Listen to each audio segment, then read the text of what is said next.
দুই হাত ভর্তি রেশমি চুড়ি পরে নিলাম, লাল শাড়ি, লাল চুড়ি, সাথে লাল আলতা হলে বেশি ভালো হতো, কিন্তু আমার ঘরে আজকে আলতা ছিল না। আজকে কাশফুলের সাথে ছবি তুলতে যাব। তো আজকে শাড়ি পরেই যাব, যেহেতু কাশফুলের সিজন। কাশফুলের সিজন আসলে তো প্রতি বছরই আমার কাশফুলের সাথে ছবি তুলতেই হবে। আর কাশফুলের সিজনটা তো খুব বেশি দিন থাকে না, ফুল ফুটতে ফুটতেই ঝরার সময় হয়ে যায়। তো আমি প্রতিবারই কাশফুলের সাথে ছবি তোলার জন্য আগে থেকে একটা শাড়ি সিলেক্ট করি।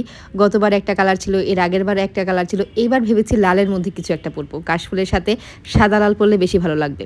এই শাড়িটা পূজার জন্য কেউ পরতে পারেন, চাইলে কাশফুলের ছবি তোলার জন্য কেউ পরতে পারেন। এই শাড়িটা আপনারা পেয়ে যাবেন ক্লজেট বাই রাখি পেজে। শাড়িটা সাদা লাল থিমের মধ্যে হলেও পুরা শাড়িটাই কিন্তু লাল, শুধুমাত্র পাড়ের সাইডটা আর আঁচলের মধ্যে একটুখানি সাদা আছে, আর পুরা শাড়িটার মধ্যে কিন্তু হালকা করে ব্লক করা আছে। সাদা কাশফুলের সাথে লাল শাড়ি বেশি ভালো লাগবে।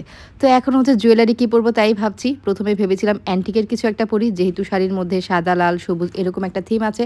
তো আমি অ্যান্টিকের এই জুয়েলারিটা নামিয়েছিলাম, মনে হলো যে এটার মধ্যে যেহেতু লাল সবুজ দুইটা কালারই আছে এটা পরবো। পরে মনে হলো এই শাড়ির সাথে আসলে অ্যান্টিক কালারটা একদমই যাচ্ছে না, এটার সাথে গোল্ডেন টাইপের কালারই যাবে। এরপরে আমি পার্লের মধ্যে হচ্ছে এই সেটটা নামিয়ে নিলাম। তো এই সেটটা আমার এর আগে পরা হয়নি, আমার কাছে মনে হচ্ছে যে এই শাড়ির সাথে এটাই বেশ ভালো মানাবে। আর এই হচ্ছে ইয়াররিংগুলো। প্রতি বছরই এই কাশফুলের সিজন আসার সাথে সাথেই কাশফুলের সাথে ছবি তোলার জন্য অপেক্ষা করি, আর প্রতি বছরই চাই নতুন একটা লুকে ছবি তুলতে। আর আমি শাড়ির সাথে ম্যাচ করে ঘরে এই রেড কালারের ব্লাউজটা পেয়ে গেলাম, তো এটা পরেই আজকে ছবি তুলবো। একা একা শাড়ি পরার সবচেয়ে মেন ঝামেলা হলো কুচিটা ধরা। জর্জের শাড়ি তো একা একা পরে নেওয়া যায়, কিন্তু সুতি শাড়ি একা পরা যায় না। তারপরেও দেখলাম এই শাড়িটা যেরকম মোটামুটি অনেকটাই কুচি একা একা রেডি করা যাচ্ছে, তারপরেও ওনাকে বললাম একটুখানি কুচিটা ধরে দিতে। রেশমি চুড়ি আমার ঘরে থাকলে ম্যাক্সিমাম সময় ভেঙে যায়, তবে এইবার বৈশাখী মেলা থেকে চুড়ি এনেছিলাম, এবার খুব যত্ন করে রেখেছিলাম যেন ভেঙে না যায়। যে লাল শাড়ি আমি যেদিন পরবো সেদিন হাত ভর্তি করে এই চুড়িগুলা পরবো। এই শাড়ির সাথে লাল টিপ পরলে ভীষণ ভালো লাগতো, যদিও আমি টিপ খুব একটা পরি না, এই জন্য ঘরে রাখাও হয় না।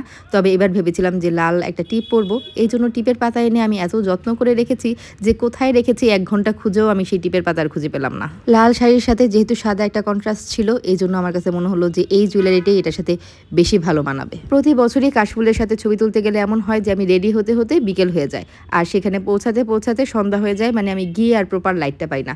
তবে আজকে অনেক আগে থেকে রেডি হওয়া শুরু করেছি যাতে করে প্রপার লাইটটা পাই। আর এখন হচ্ছে লাল চুড়িগুলো পরে নিচ্ছি। আমার হাতের যে রেগুলার ইউজের চুড়িটা, এটা খুলে নিলাম না, যেহেতু হাত ভর্তি চুড়ি থাকবে, চুড়ির মাঝখানে এটার দেখা যাবে না। আর মাছের তেল ছিটে এসে এই হাতে তো কয়েকটা দাগ পড়ে আছে, দাগ পড়া হাতে চুড়ি পরলে আর কেমন লাগবে। যেমনই লাগুক না কেন 2 হাত ভর্তি চুড়ি পরবো সেই কবে থেকে প্ল্যান করে রেখেছি। ইস, পায়ে একটু আলতা পরতে পারলে ভীষণ ভালো লাগতো। আমার হলুদের সময় মনে হয় আমি লাস্ট আলতা পরেছিলাম, এরপরে আর আলতা পরা হয়নি। আমি কোথাও যদি শাড়ি পরে রেডি হয়ে যাওয়ার জন্য কিছু না কিছু তো মিস হবেই, তবে আজকে একটু সময় ছিল এই জন্য নেল পালিশটা দিয়ে নিতে পারছি। আমরা মেয়েরা যদি একদিন একটু কাজে অলসতা করি, তখন দেখা যায় সেদিনের সারাদিনের রুটিনটা নষ্ট হয়ে গিয়েছে। অথচ সারাদিন কাজের মধ্যে থাকলে বোঝাও যায় না যে কত কাজ করা হয়। আজকে অলসতা করে একটু দেরি করে ঘুম থেকে উঠেছিলাম, আর এই তো সারাদিনের রুটিনটা নষ্ট হয়ে গিয়েছে। কাজের মধ্যে থাকলে পুরুষরা বুঝবে কি, আমরা মেয়েরাও বুঝি না আসলে আমরা কতটা কাজ করি। আর এই তো মাথায় একটা খোপা করে এই ক্লিপটা লাগিয়ে নিলাম। এই ক্লিপটা লাস্ট টাইম পরেছিলাম, আমার কাছে মনে হলো খোপার মধ্যে এই ক্লিপটা খুব সুন্দরভাবে মানিয়ে যাচ্ছে। তো এই ছিল আমার কাশফুলের সাথে ছবি তোলার জন্য সাজগোজ। নেক্সট ব্লগে কাশফুলের সাথে দেখা হচ্ছে। আল্লাহ হাফেজ।